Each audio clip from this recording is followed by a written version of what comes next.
بسم اللہ الرحمن الرحیم۔ جمعہ کی سنتیں۔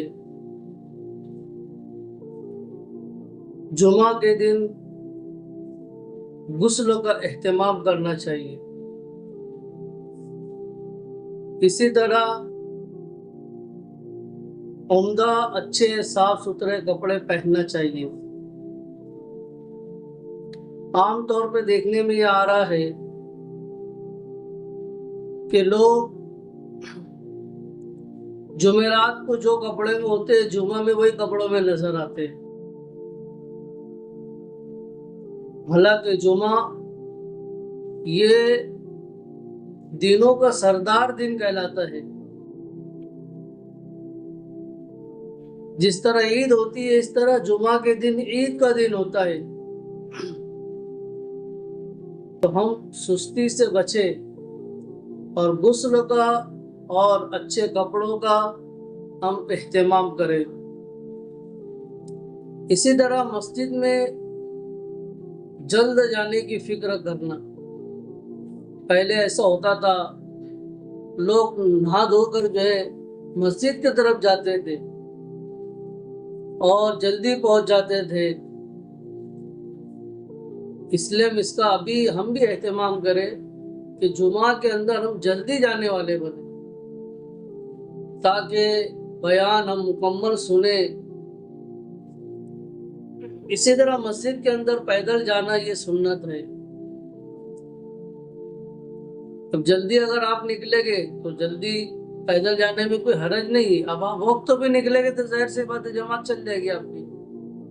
اس لیے جمعہ کے دن یہ کوشش کریں کہ جلدی نہا دھو لے اور جلدی سے نکلے اور پیدل جائے۔ اسی طرح امام کے قریب بیٹھنے کی کوشش کریں۔ اگر صفیں پور ہو چکی ہو تو لوگوں کی گردنیں پھانگتا ہوا جو ہے آگے نہ بڑھے، اس سے لوگوں کو تکلیف ہوتی ہے، ڈسٹرب ہوتا ہے، لہٰذا یہ کام کرنے سے بچنا چاہیے۔ اسی طرح کوئی فضول کام وہاں پر نہ کرے، چٹائی سے کھیل رہے، کپڑوں سے کھیل رہے، اور خطبے کو غور سے سننا چاہیے کہ خطبہ پڑھا جو جا رہا ہے اس کو غور سے سننے کا اہتمام کرنا چاہیے۔ اسی طرح جو ہے جمعہ کے روز سورہ کہف کا بھی اہتمام کرنا چاہیے۔ 15ویں پارے کے اندر جو ہے سورہ کہف ہے، اس کی فضیلت احادیث میں آئی ہے کہ جو شخص سورہ کہف کا اہتمام کرتا ہے تو اس کے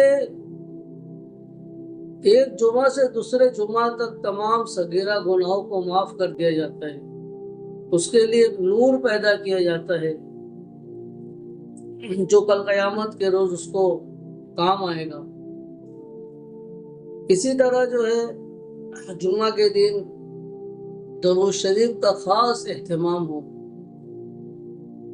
حضور اقدس صلی اللہ علیہ وسلم کا ارشاد ہے کہ جمعہ کے دن مجھ پر کثرت سے درود شریف بھیجا کرو، اس لیے کہ بڑے بڑے فرشتے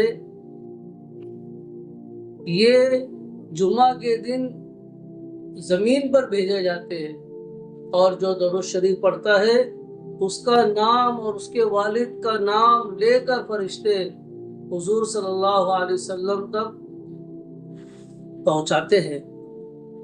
اس لیے اس کا اہتمام کریں کہ درود شریف ہم کثرت سے پڑھیں۔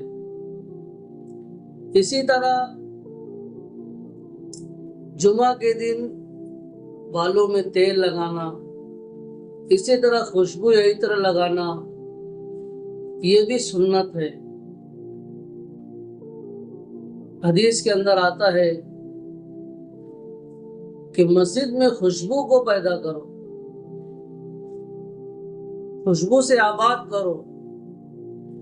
اس کے جا بہت سارے طریقے، ایک طریقہ یہ بھی ہے کہ جب ہم عطر لگا کر جائیں گے اور عطر کی شیشے لے کر جائے، کسی بازو والوں کو بھی لگانے دے دے، تو اس سے کیا ہوگا، مسجد کے اندر خوشبو پھیلے گی، تو گویا کہ آپ